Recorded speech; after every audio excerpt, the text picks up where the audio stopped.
We did some Little White Lies, but we'll talk about that in a minute. Hey, Single, it is December 15th. Welcome to Let's Talk Native on the LTN Radio Network. This program breaks all the rules for Native radio. No buffalo speeches, no mystic healing, no special Indian prayers. We tackle the real issues facing Native people. We look back at our glorious and our grave history. Tough look at where we're at now, and look forward to our ongoing battles for sovereignty and autonomy. Let's Talk Native is produced in association with Iroquois Promotions on the LTN Radio Network. This streaming live from the Cattaraugus territory of the Seneca Nation and simulcast and rebroadcast on the Gwe, CKWE, in Tandanega. You can find us at www.ltnradionet.com. And, of course, we're streaming live here on Facebook. We also take these videos and put them on our YouTube channel, which is Let's Talk Native TV. Hi, I'm John Kane. I am your show's host and producer, and I'm joined in studio by Jake Proud, who is manning our board, our soundboard, and our cameras for both the Facebook Live feed and for the video that will go up on YouTube probably by tomorrow. That was Little White Lies by Pappy John's band featuring Marie Porter. And, of course, the Little White Lie I want to talk about first, and I got a lot to talk about. But the Little White Lie I'm going to talk about first was, did you hear that the Washington football team changed their name to the Red Hawks? Well, not really. So that's the Little White Lie that went out. But it was done very, very well. And, of course, it was a parody. But I heard people crying foul and that kind of stuff. So Wednesday morning, the story goes viral that the Washington football team is acknowledging its once again dismal season. Not going to make the playoffs, but they're making an announcement that in the 2018 season, the 2018-2019 season, that they will be calling themselves the Washington Red Hawks. And this was on Sports Illustrated.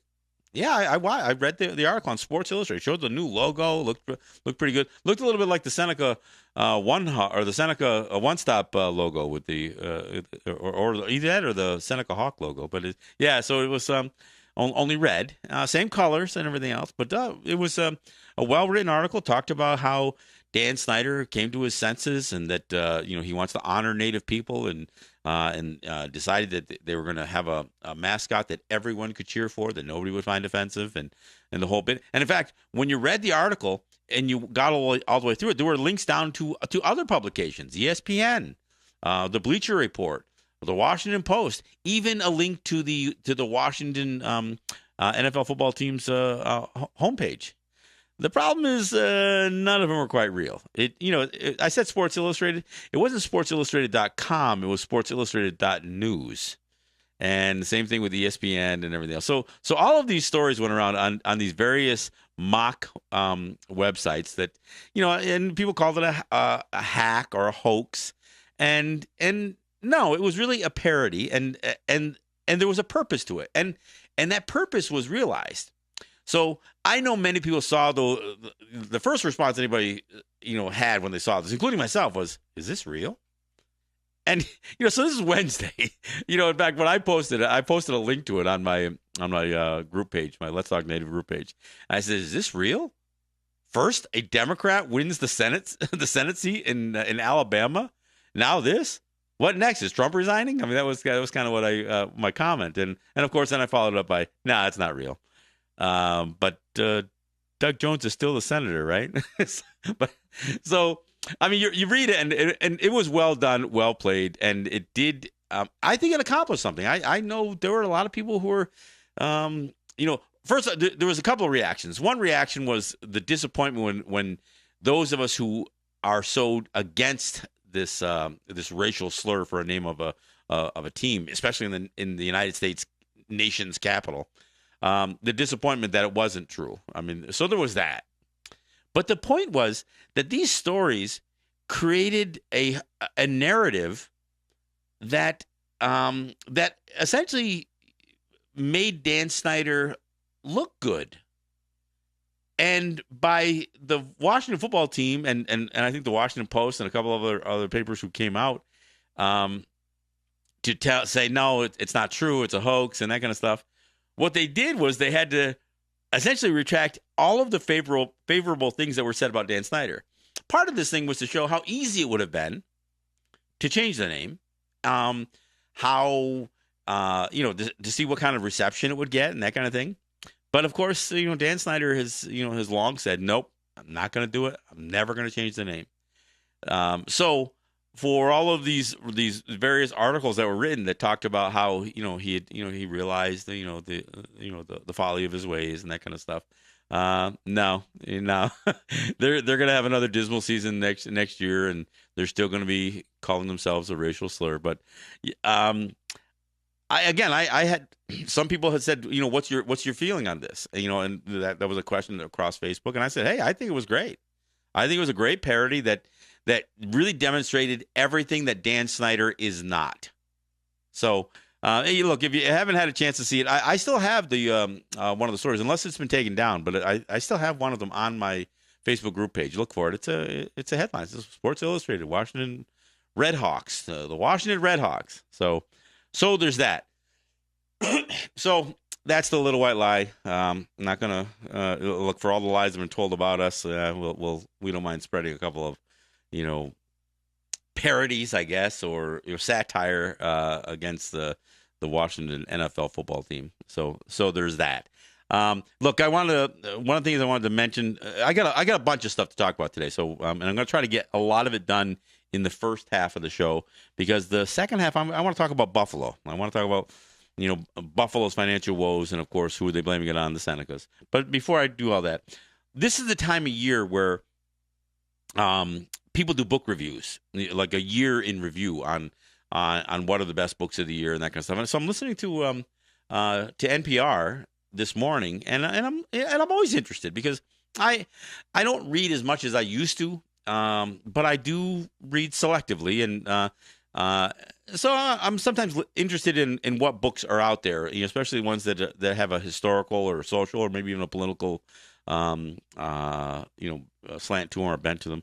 And I listened to all these, a bunch of what sounded like a bunch of good books. But they had like 3 guests on this show, and what after I got through each one talking about their favorite book, they talked about one book that showed on all 3 of their lists. And the whole time I'm listening to this, I've got a book in mind. And I only read a few this year, so I know I'm not a valid book critic, but I got one book in mind. And so when they say all 3 of you, and I don't know if this was on Ashbrook's show, he wasn't Tom Yelton or something like that was I don't remember. I remember somebody was hosting On Point, I think, and this is where they were talking about it. And so they said there was one book that was on all 3 of your lists, and that book was Killers of the Flower Moon. And, of course, we've talked about that book at length. And, of course, that's the book about the Osage murders of 1921. And, in fact, it's called Killers of the Flower Moon, the Osage Murders, and the Birth of the FBI. And all 3 of these book critics, and one of them being, or a couple of them having bookstores and that kind of stuff, they all named this as one of their top books. So, look, if you didn't believe me, believe them. This is a book that is worth reading, and I guess my takeaway is especially when you read the end of the book, you realize that the author David Gran doesn't just tell the story as it ended in 1921.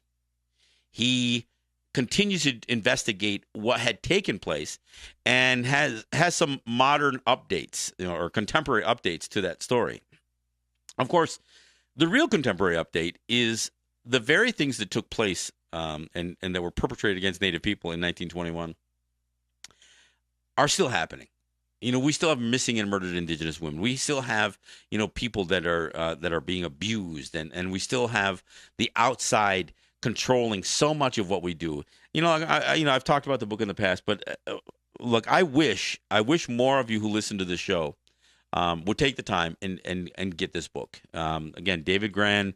The book is Killers of the Flower Moon. It's about the Osage murders, and if you're Native, you're going to find some part of this book that relates to you. And of course, there's parts that don't. I mean, what's the most fascinating thing about the Osage was in 1921 they were the wealthiest people in the world per capita because of oil money, and in spite of the wealth that they essentially had, they couldn't control it. The government wouldn't let them. They made white people give them control how they could spend, and of course, and how, and they were murdered for that money. So, but so much of that control over our resources, not just our wealth. I mean, because frankly, there isn't a whole lot of wealth, but the wealth that we do have. I mean, in the second half of the show, I'm going to talk about how much the state is trying to, trying to squeeze the Senecas for the limited resources they have from gaming revenue. So we'll talk about that. So this squeezing of native resources that would ultimately turn into some of the most heinous crimes in America's history with the murders of the Osage, it continues. It continues today. So that's the significance of reading a book about 1921. And of course, I would be remiss as I'm talking about what the Osage went through here if I didn't talk about what black people were going through at the very same time.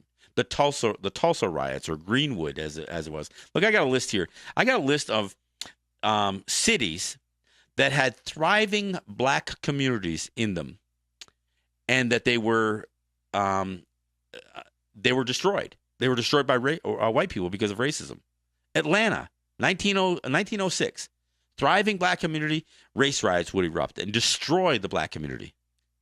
Tulsa, 1921. Again, Greenwood, a suburb of Tulsa, 1921. Rosewood, that's in Florida, 1923. Thriving community, was doing well, but you know what? White people weren't going to have it, so they destroyed it, and they lynched people. I mean, these aren't just race riots; these are murders. These are massacres. Knoxville, Tennessee, 1919. 1919 seemed to be a big year for white racists to destroy thriving black communities. Because look, let's face it, nobody associates thriving communities with black people or native people. And in fact, even the gaming thing is looked at like, that's just kind of a sleazy way to make money kind of thing. But in these cities, so again, Knoxville, Tennessee, Washington, D.C., race riots of 1919, Chicago, 1919, a thriving black suburb community in Chicago, destroyed by white racists. New York City, the draft riots. This is 1863. This is when there was a concern about the emancipation of slaves, how much it was going to destroy the labor market in New York. And so race riots erupted in New York City, 1863, New York City. East St. Louis, 1917. I mean, and it's not exclusive to black people, but for all those people who will now deride what black communities have devolved to, when they succeeded, white people and governments look the other way, police look the other way. Even when when officials did openly condemn racists for this thing, there was no do you know how many people were prosecuted for the massacre and the riots in Greenwood and the Tulsa suburb in 1921? None. Nobody was convicted. In fact, it is rare to find anybody who was ever convicted of any lynchings or anything else. But it isn't exclusive to black people because, again, prior to the Trail of Tears, and what would ultimately push the Cherokee out of Georgia and the Carolinas, it was their success that white people hated, and that was part of the reason that Jackson and so many despised the success that because the Cherokee they'd assimilated. They were living prosperous lives just like white people, and it really pissed off white people. So, when people take this view about what a black community is or what a native community is, what a marginalized people's community is, you're not taking ownership of your own history. And I think that's why we need to revisit this stuff, and we need to tell the truth. And there has to be a stripping down of the whitewashing of American history. People just have to know the truth. All right. One other issue I got to address. Look, I looked at what happened on Tuesday. And in fact, I even mentioned it as I was talking about the Washington Red Hawks. And of course, on Tuesday, a Democrat civil rights champion, a guy who actually convicted the bombing of the church in Birmingham that would kill 4 little black girls, convicted the KKK members who were responsible for it. That's Roy. That's Doug Jones, and so Doug Jones is a Democrat, runs against Roy Moore, who won the Republican primary. I might add that that in that Republican primary, the establishment candidate was Luther Strange. Yeah, I know that was his name. He was actually the guy who was selected to fill in the Jeff Sessions seat when Sessions became the Attorney General. But Strange, even though he had Donald Trump's support and Mitch McConnell's support, and all of these, again, establishment Republicans and even the strange ones like Trump, had their support, and he got beat by this Roy Moore, who is a bit of a rogue. This is a guy who's twisted in so many different ways. I mean, this is a guy who got removed from the bench for defying court orders associated with the Ten Commandments, and of course he does all this holy roller stuff, and of course defied some rulings relating to gay LGBT rights and that kind of thing. But he also is a guy who has been accused almost a dozen times by people, by women who when they were only teenagers, and this guy was in his 30s, that he had gone as far to rape one of them, but certainly sexual assault and that kind of stuff. So you had this battle between a conservative, Christian Republican who is flawed with his sexual misconduct, against a civil rights champion, although he's white, in Doug Jones, and Doug Jones won, and there's a reason he won, and the reason he won is because black people came out, and I think it was like 96% of the black people who voted for Jones, and while 62% of the white people voted for Moore. Now, it's fair to say that a lot of people didn't vote at all because it was a special election. It's an off year election and that kind of stuff. But it did come on the heels of a push in voter registration for a mayor in Birmingham and stuff like that. So there was reason to be hopeful. In fact, my buddy Michael Harriot from who writes for The Root, he was one of the only guys who called this early and said that Jones would win, even though Moore was still leading in most of the polls. But here's what came out of this thing. In fact, again, Michael Harriot wrote this article. Says, "You're welcome, white people. Black voters saved America." And of course, he writes tongue in cheek and has humor and sarcasm. He's a great writer. Check him out. He writes for The Root. You can find it online. Michael Harriot. And his stuff is risque, and that's what makes it so great. But on the heels of black people having this major impact in a Senate race, where frankly the Democratic Party, the DNC, didn't throw a bunch of resources. I don't think they really thought they'd win. But what comes on the heels of this is a narrative about the value in voting, especially for marginalized people. And of course, the next logical conclusion is Native people weighing in, saying this is why we should vote. And I say, hold up here. Just hold up here. Let's do a proper assessment here. Black people represent almost 30% of the electorate in Alabama, and with the largest concentration in the cities, Mobile, Birmingham, places like that, Huntsville, I guess. So black people are a powerful voting bloc. 30% of the population in the state of Alabama versus Native people. Now, let's be clear. Native people represent less than 1% of the U.S. population, 0.7%, not even that close to 1%, 0.7% of the population. We are not just marginalized as a marginalized people socially. Our populations have been decimated. Black people are a significant population. Overall, they represent, somewhere between 13 and 17 or 18% of the U.S. population. In some places like Alabama, and in fact, probably Birmingham is the most densely populated black population in the country.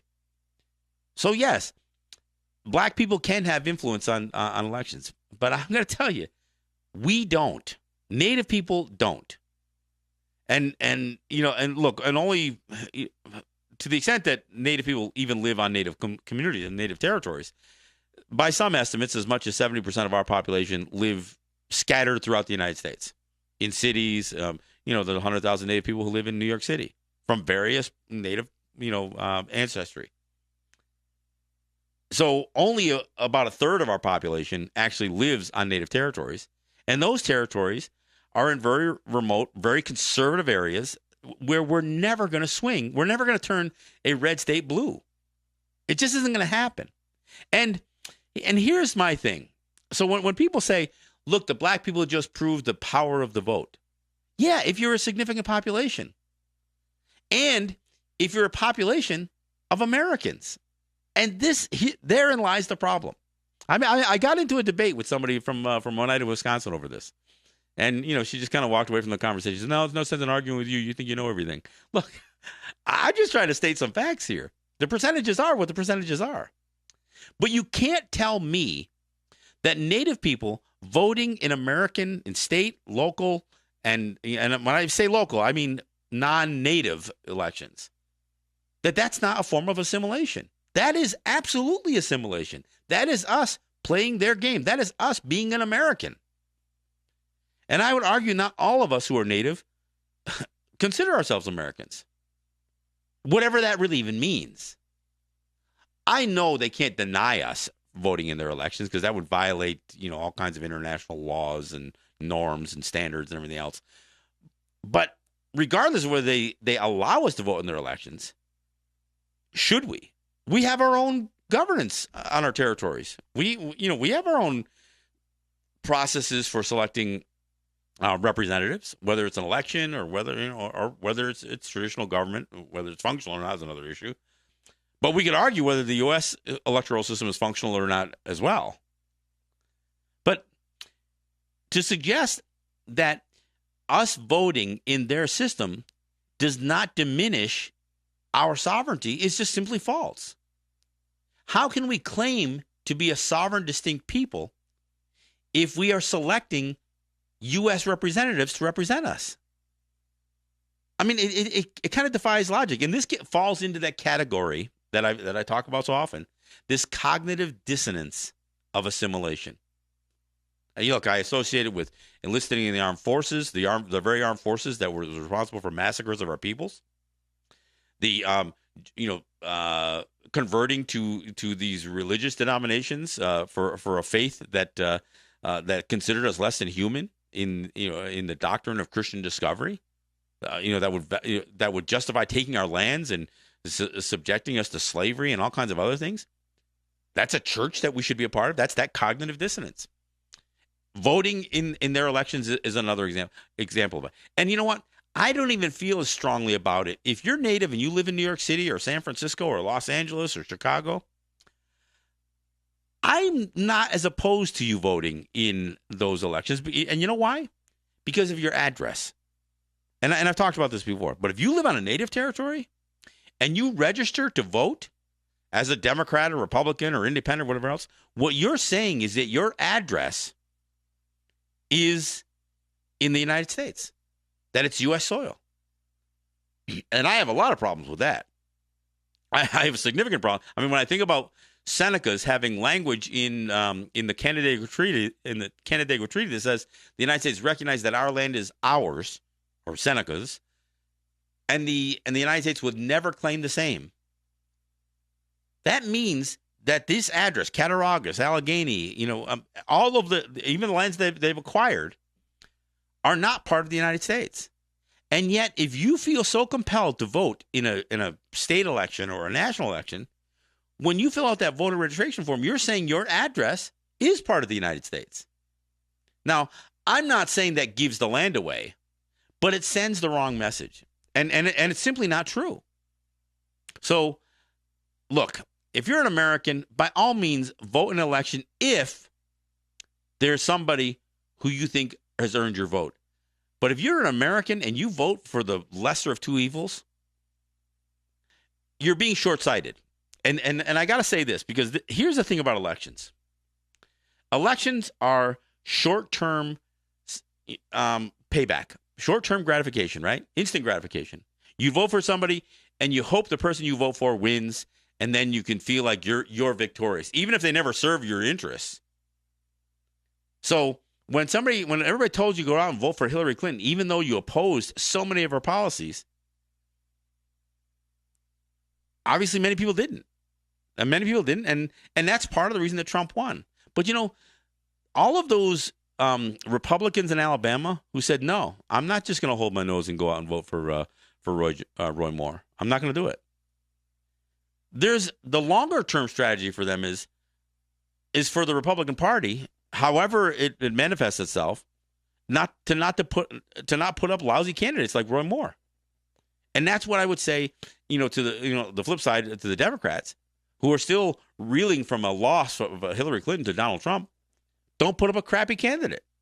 If you don't want a Trump to win, then you better put up a better candidate. And so the long term is because there's probably going to be a long term benefit from a Trump presidency, from a Democrat standpoint, and that long term benefit is going to have some downside before it turns around. I mean, he's screwing all kinds of things up, like the tax code and everything else, the Supreme Court bench. But there's a good chance that the Democrats might retake the House and the Senate. I mean, hey, they made one step. They've got a Democratic senator of the state of Alabama. Go figure. And you know what? That was a blow to Donald Trump because of what an ass he is.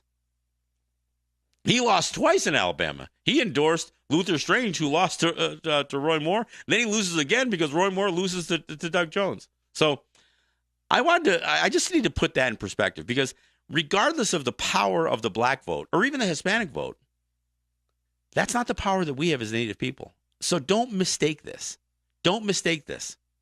We are still stronger as a distinct people, taking a distinct position as a sovereign people against some of the problems that the United States has put forth. So I wanted to mention that.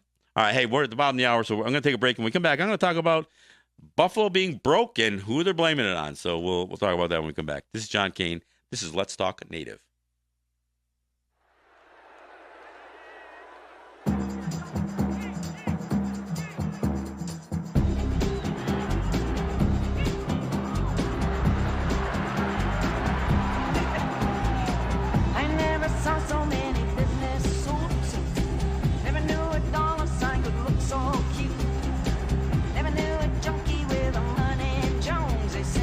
Who's selling pie place? Who's buying boardwalk?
Hey, that's some strong Buffy St. Marie. That's new stuff too. That's not.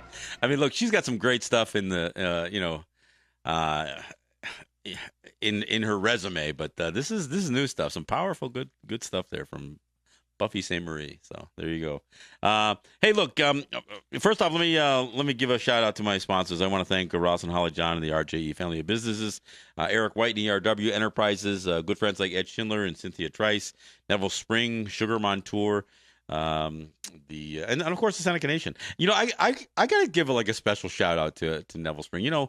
When I turned 50, and my birthday's coming up, and I'm not saying that because I want gifts or flowers or anything else, but when I turned 50, Neville Spring, he actually bought me one of the most expensive gifts I ever got. He bought me this MacBook Pro that I still use today. It's 8 years old. It's probably almost time to replace it, but it is something that I've relied on, and something that that has been such a valuable tool for what I do here. And I just, every day as I'm looking at this thing, I can say, man, that was a great gift to get, and it's something that I really did put to use. And so when I talk about these guys like Sugar Montour and Neville Spring and others, I don't ever quantify just how much they have helped me to do this show.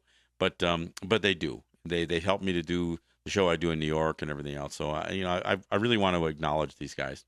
Look, I also want to thank Unity Stream and Apache Radio Net for providing our streaming.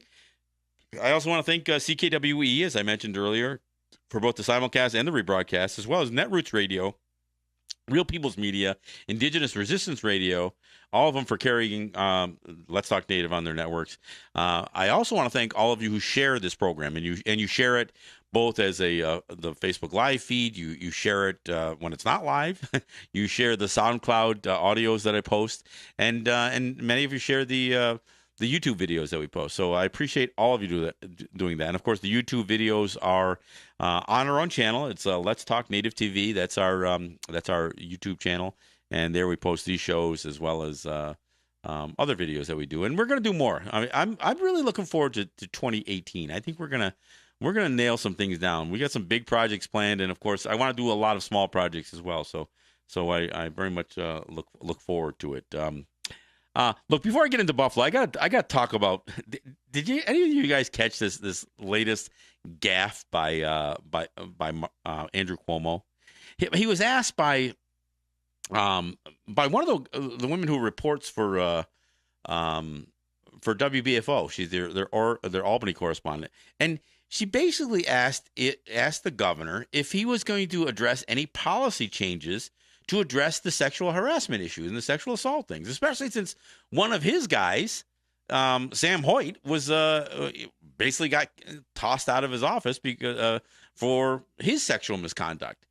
And so when the governor is asked with this, you can tell he got pissed, and he turns the tables on this reporter, asking her, well, what are you doing to clean up journalism? Instead of being responsible as a governor and saying, no, we're going to make sure that the women who are brave enough to come forth and file complaints and make complaints and be heard, that they give, instead of saying something. I mean, he could have said something generic, like most of these politicians do, but he literally took offense to it and challenged the reporter, saying, what are you doing to clean up your industry? Don't ask me to clean up politics. And then he went on to say that sexual harassment isn't a government problem. It's a societal problem. Totally ignoring any responsibility that he has as the chief executive officer of the state of New York to ensure that the policies they have in place are adequate.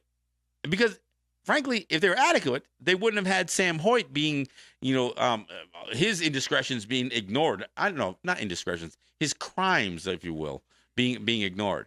So again, look, I know that Cuomo's a Democrat and Trump is a Republican, but there's times that these guys start to look awful similar to each other. And between Trump's attacks on Kirsten Gillibrand, basically saying she's a lightweight, she's a pushover, and that she came begging him for money, offering to do anything for it. I mean, how do these guys get away with the stuff that they say and do? And again, these are two separate parties, and the establishment in neither party will actually come out and condemn these guys for their inappropriate responses to this stuff. It's incredible. All right, so I just had to mention that.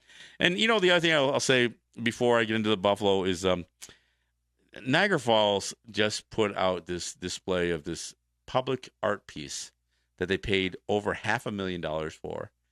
This is a city struggling to stay, to stay afloat, and they spend over $600,000.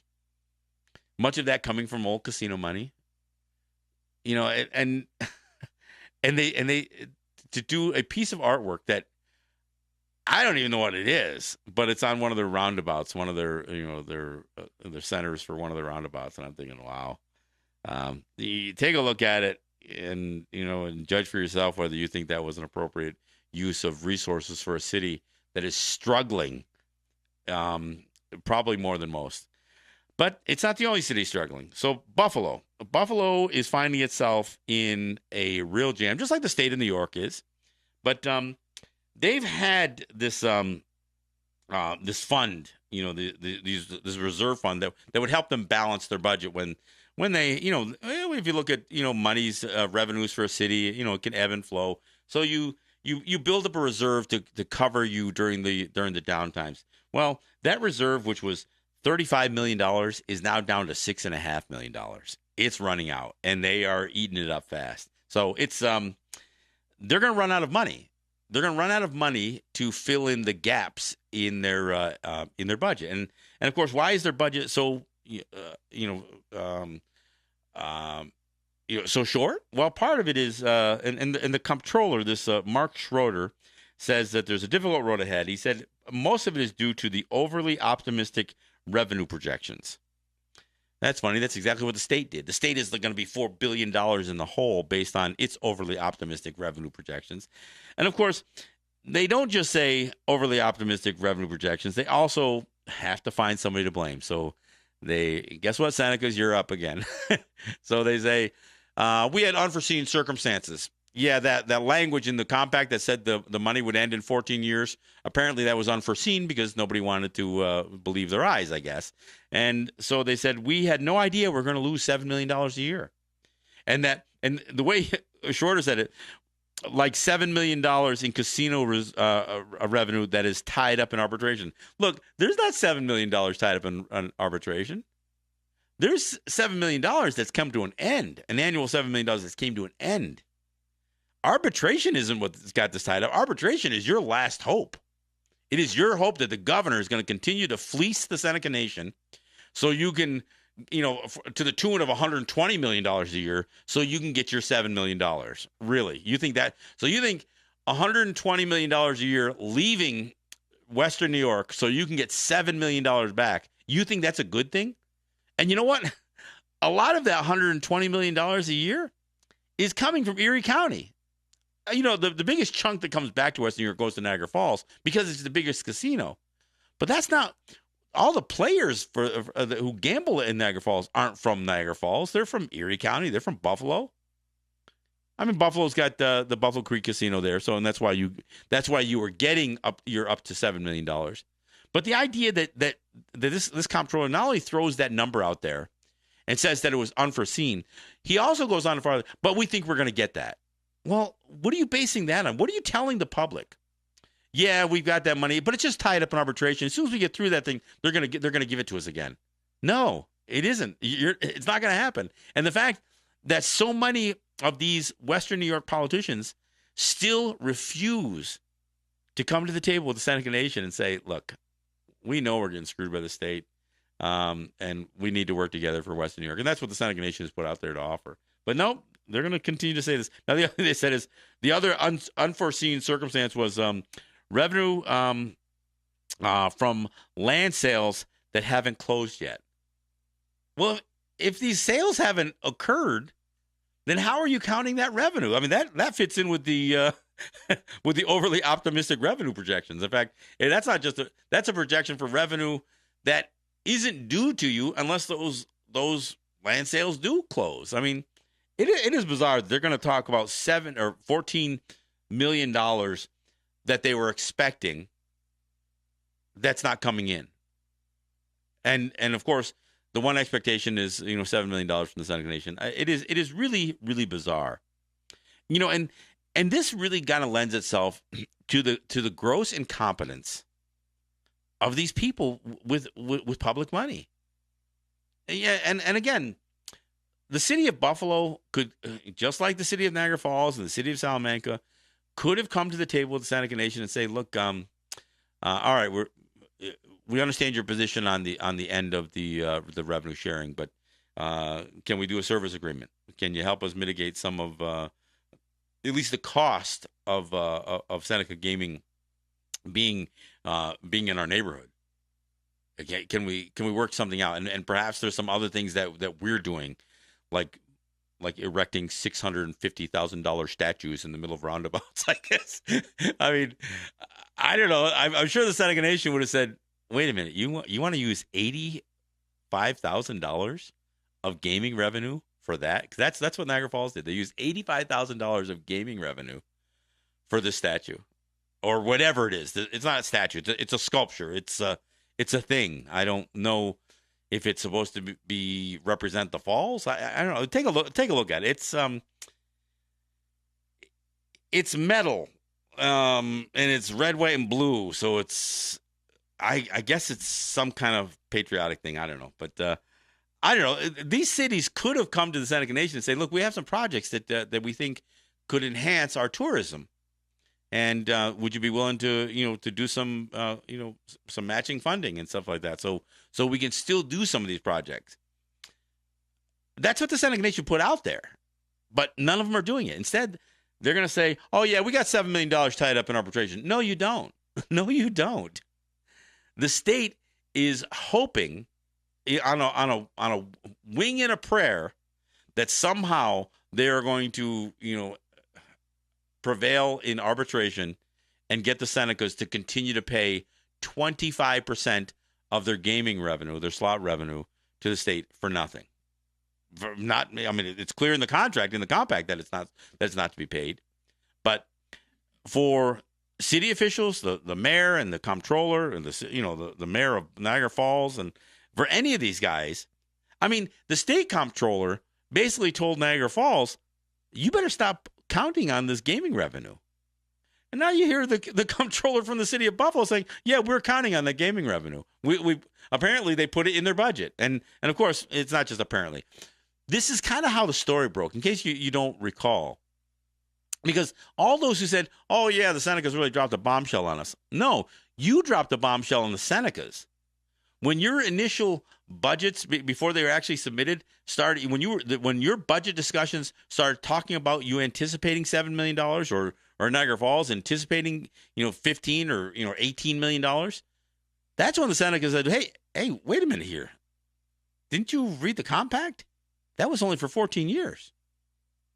And then everybody said, oh, the Senecas dropped a bombshell. No, they didn't. And you know what? All these guys knew. They all knew. And, I was on Vincent Ello's show up in Niagara Falls. He knew. He's a former mayor. He knew that this thing had a limit to it. Now, whether there would be some effort to renew or to extend revenue sharing, but that never happened. There was no discussion. The automatic renewal clause of the gaming compact says that if there's something you wanted to add, or address some flaw in the compact, then you have to do it 120 days before the automatic renewal. New York State never said, hey, what about that 14-year limit? No, they never said anything. I'm not saying the Senators would have gone for anything. They certainly, here's what I will say. If there was ever going to be a continuation of revenue sharing with the state was going to have to do what they should have done in the first place, which is quantify the concession that would justify a revenue sharing. So this so-called exclusivity, which never really existed because the state went and did gaming venues in every way they legally could, they did them. They turned racetracks into slot parlors. Even though they couldn't build casinos, they built slot parlors on these racetracks and then called them casinos. And because the state law prohibited them from building casinos. So they just kind of tweaked their laws and tweaked interpretation of gaming devices and slot machines versus VLTs, and they said, well, we're going to turn horse tracks that can't make any money, that lose money, into a different kind of gaming. Since they're already gaming venues, we're going to just turn them into some other kind of gaming venue. I mean, that's what they did.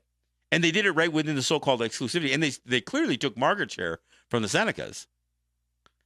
So if there was ever going to be any kind of extension of gaming revenue sharing, the state was going to have to come up with a concession that was, and this isn't my language, this is what comes from the federal government, that would be both substantial and quantifiable. By substantial, whatever the state was preparing to concede was going to have to be somehow quantifiably equal in value to the revenue that they received. Yeah, that's what the state was going to have to do. It's what they didn't do when they received $1.5 billion from the Senecas over the first 14 years of their gaming enterprises. And frankly, there's nothing the state could offer that would justify $120 million a year, 25% of the Seneca nation, and not even 25% of the real net revenue, but 25% of the gross revenue. And let me explain that. What the state was getting from the Seneca Nation slot machines was 25% of the coin drop, the money that came into a slot machine minus the payout. So any of the other expenses associated with even housing, putting a roof over a slot machine, the state didn't pick up any of that. They got 25% before any of the other costs, the cost of electricity, the cost of the games themselves, the cost of the licensing, the cost of the personnel that would attend the slot attendants, the cocktail waitresses, the marketing, the square footage on a gaming floor. None of that stuff. None of the accoutrements that the Seneca Nation had to fund out of their 75%. Did the state ever have to worry about it? They got 25% right off the top. So all of the other expenses came out of the Seneca Nation. So really, when the state says, well, we get 25% of the slot drop, no, you are actually getting closer to 50% of the actual net revenue of those slot machines when you consider all the other costs that the Senecas had to cover on their end, on their 75%. you were getting almost 50% of the revenue for nothing. That wasn't going to continue. The fact that the Senecas allowed it to continue for 14 years, especially after they had held payment back in from 2009 to 2013, the only reason they allowed it to continue was because the end was in sight. And why was the end in sight? Because that's what the contract said in the first place. So when I see any of these politicians, whether it's Byron Brown or Paul Deister or this city comptroller, whether it'll be Stefan Mihailu next, the county comptroller, whoever, any of these people who are crying foul that the Senecas have somehow wronged them after all of the money. I mean, think about this. And I'm going to write a letter to the editor on this one, too.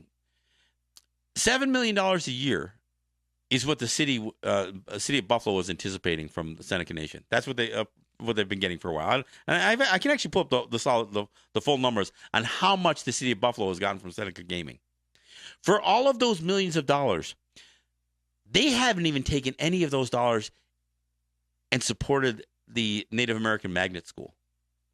The Native American Magnet School, School 19 in Buffalo, actually doesn't even get any of the federal funds for magnet schools from the school district.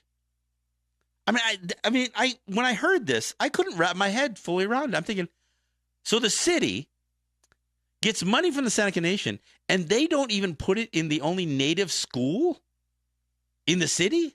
Any of it? They don't put any dollars in? So no, they don't. They don't have a single full-time Native teacher at School 19. The Native American Magnet School in the city of Buffalo doesn't have a full-time Native teacher. No, they don't. You know what they've got? They've got some artwork hanging on the walls. They got some floor tiles that have native prints on them. They've got some paintings. They don't have a comprehensive Native American studies program at the school. I don't even know. I mean, it's like they say in name only. It's a Native American magnet school in name only, and not because of the. I mean, there's Native kids there, but there's no assets. There's nothing thrown at this school, in spite of the fact that the Seneca Nation has been throwing money. I mean, at Niagara Falls and Buffalo all these years. I mean, to me that's amazing.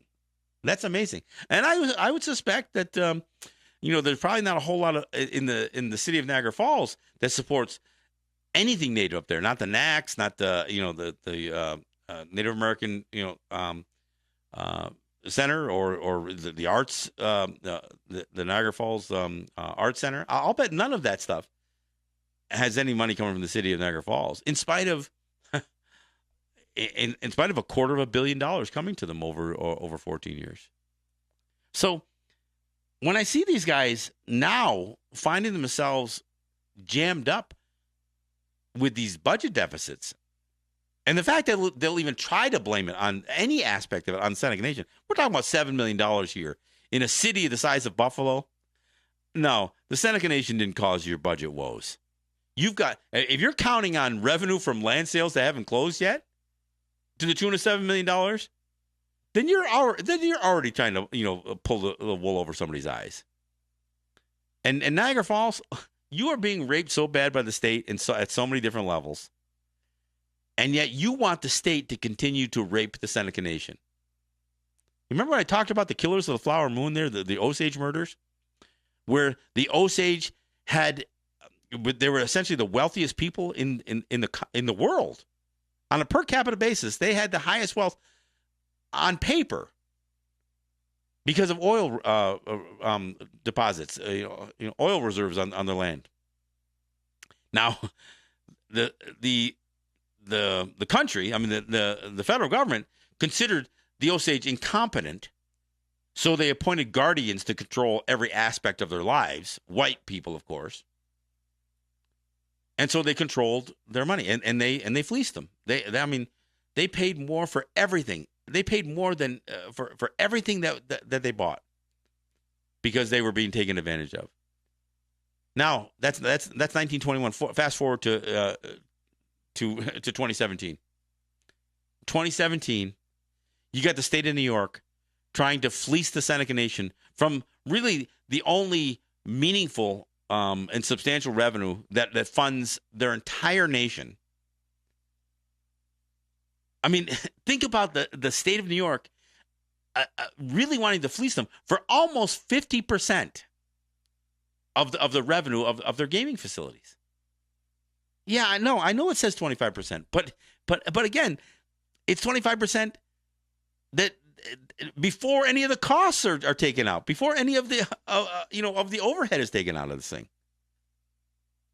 And the state is claiming that they gave the Senecas something. And of course, that's what when sometimes I talk about my friend Roxanne Dunbar Ortiz's book, her and Dina Gilio Whitaker. It's called "All the Real Indians Died Off and 20 Other Myths About Native Americans." You want to know a myth about Native Americans?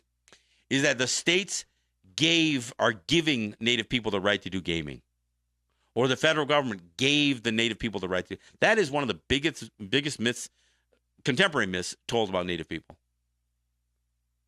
The state isn't entitled to something from the Seneca Nation, nor is the city of Buffalo, nor is the city of Niagara Falls, because the Seneca Nation has a gaming facility there. That's not the way it works. In fact, it's illegal for the state to tax or impose anything that could even look like a tax. And yet, that's exactly the way they're treating it. When they are projecting revenue from gaming, that is treating it like a tax. Especially when they're projecting it. I mean, look, in order for the state to receive money, they had to give something up that was worth $120 million a year. And you know what? It was supposed to be quantifiable. So, although I spent plenty of time criticizing Paul Deister and the way that he has handled himself in the relationship with the Seneca Nation, you know what? He's not alone. Maybe Byron Brown and the folks from the city of Buffalo are not as outrageous as Paul Deister, but you know what? They're just as wrong. They're just as wrong.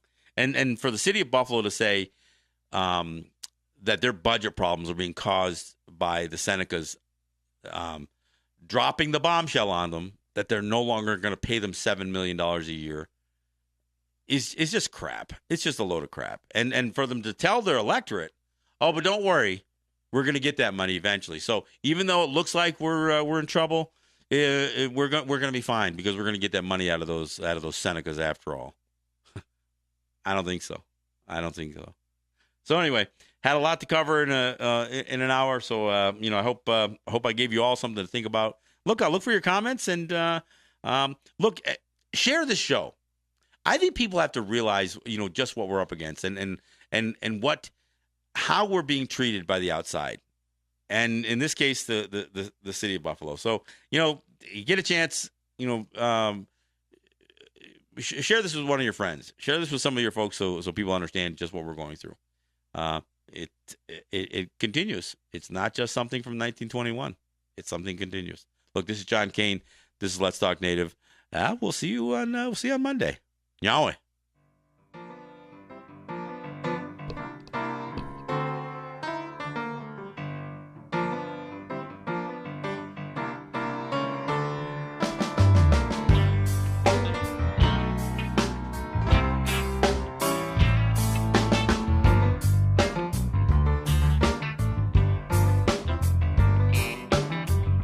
Sun comes up on another day. Same faces smiling my same way. I know she feels the same way too. Damn, it's just you. Well, maybe I'm not the romantic kind. No candlelight dinners and no fine French wine. I love you, baby, but I forget to say, I know it's wrong.